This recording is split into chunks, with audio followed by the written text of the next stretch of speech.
Our film starts with this very average trail camera video from the spring of 2018, showing a 3.5-legged deer that we called the Gimp. For some reason, this video racked up almost 1 million views in its first year on Facebook, and the comments section was flooded with anti-hunters, many of whom made some wild assumptions about white-tailed deer here in Northeast Ohio. To fully appreciate the story of the Gimp, we have to go back to November of 2015. This series of trail camera photos shows a young buck with a completely broken leg.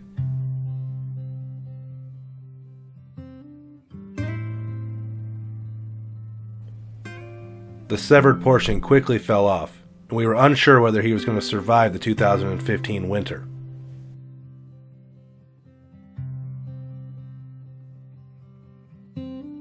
Much to our delight, in the spring of 2016 he reappeared on our farm, and his leg was completely healed over. Throughout that year he was a regular on our trail cameras, and he appeared perfectly healthy and thriving.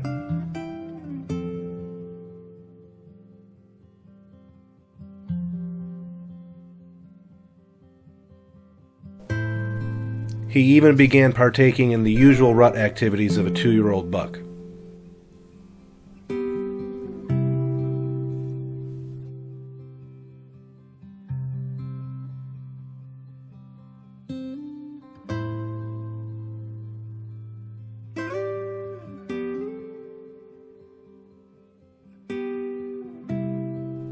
In 2017, as a 3-year-old, he became even more of a regular on our farm, and we encountered him while turkey hunting multiple times.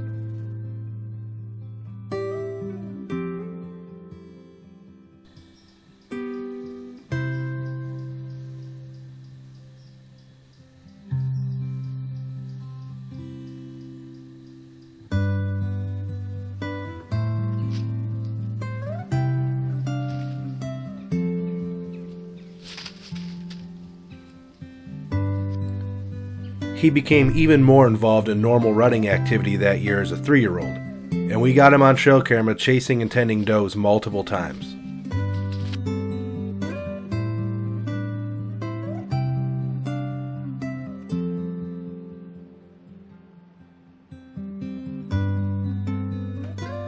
I was also able to have my first encounter with him while hunting that season.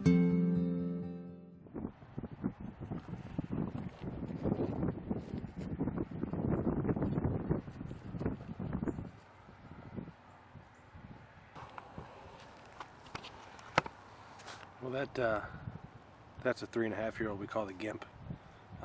We call him that because he's missing part of his back leg. That would have been perfect. I mean, that's 20 yards.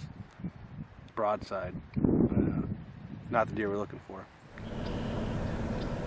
He survived that gun season in the following winter, and in 2018 officially made it to maturity as a 4-year-old.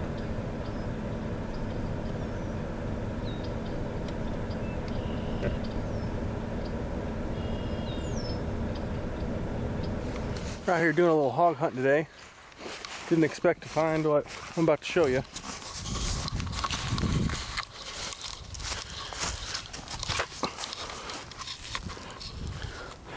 Looks like the other side of a Gimpy. It's this 2.5-year-old buck that we've been watching for the past 2 years. He's missing one of his back legs. Be able to throw some pictures and video in there for you guys to see. That looks like the match set. I'm sure we've probably walked past it about 15 times being right here, right next to the lake. The food plot right on the other side of here. With 4 years of sightings now and a collection of sheds building, he kind of became our mascot here at Siman Brothers Outdoors.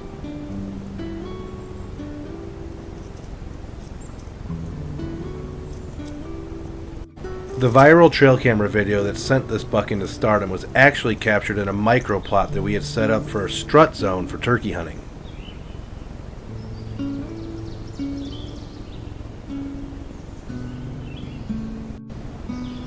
It was fairly obvious that his home range, probably due to his injury, had shrunk to a very, very small size. And that summer of 2018, he became an almost daily regular on our trail cameras. That fall, as a 4-year-old, he actually started to show some dominance when it came to the rut.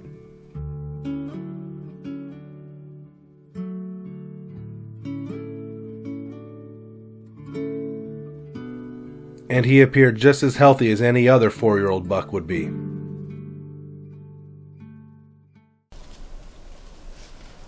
I had my second encounter with him from Stan that January, and even though he was a mature buck, I elected to pass on him to see how he would turn out in the upcoming year.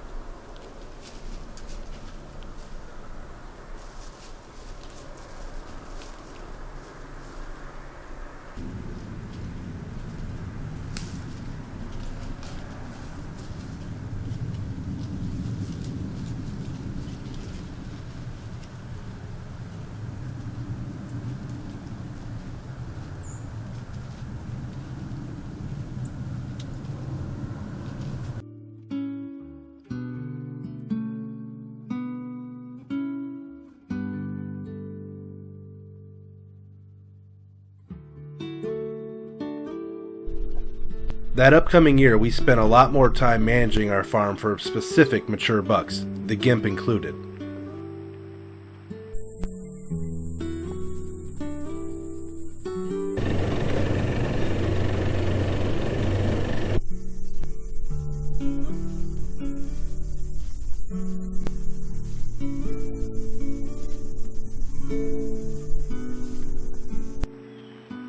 Now as a 5-year-old buck, his core range shrank even smaller, and he was very comfortable using our farm in daylight. Isaac had his first encounter with him that November. And as a lot of mature bucks do, he showed almost arrogance when it came to the neighbor's target shooting that November evening.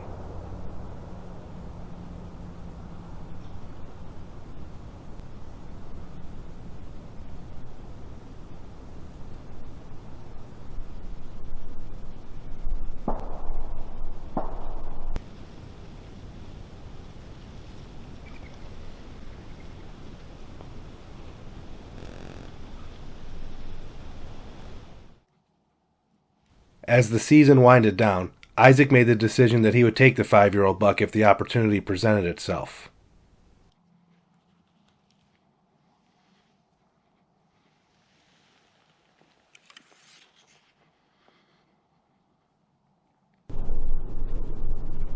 Which it did the final week of the season.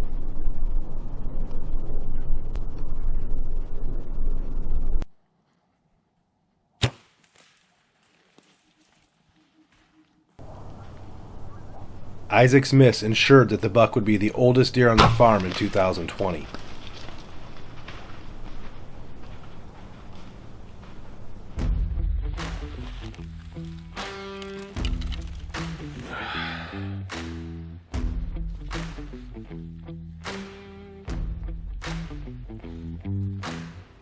Alright guys, we're going to go through real quick and talk about the Gimp sheds.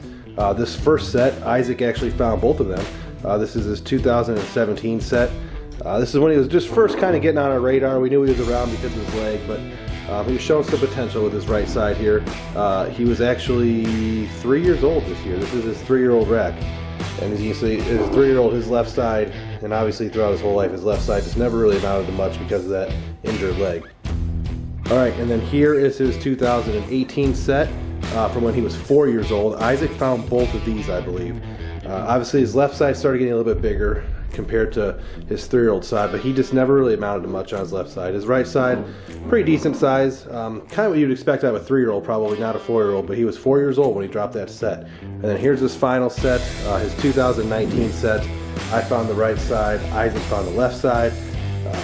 5 years old right here, and you know, he's a good buck in some areas, but in others just not what you would expect out of a 5-year-old. And that left side obviously never really recovered much and became much of anything. He's actually pretty much identical from the year before. Not much of a difference between 4 and 5 years old. You can't really tell. But there it is. That is 6 sheds off the Gimp for 3 years. His 3, 4, and 5-year-old set. All right, guys. Today is Memorial Day, and we are officially working on food plots.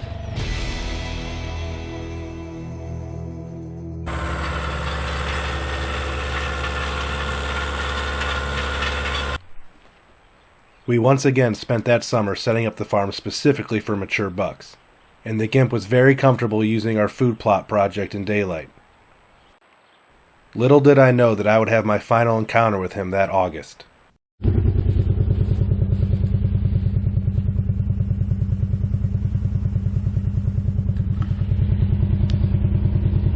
Found his hiding spot.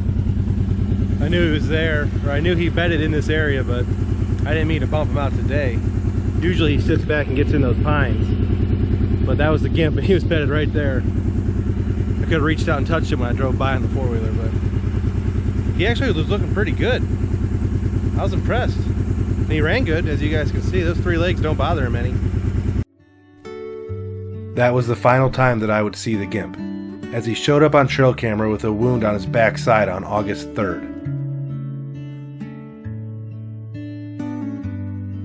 We have a heavy coyote population in that area, and it's assumed that they were the culprit. Our final trail camera picture showing him with the wound was on August 12th. We assume shortly thereafter he succumbed either to infection or coyotes. And even though we performed multiple massive searches for him that fall and the following spring, we were never able to find his carcass.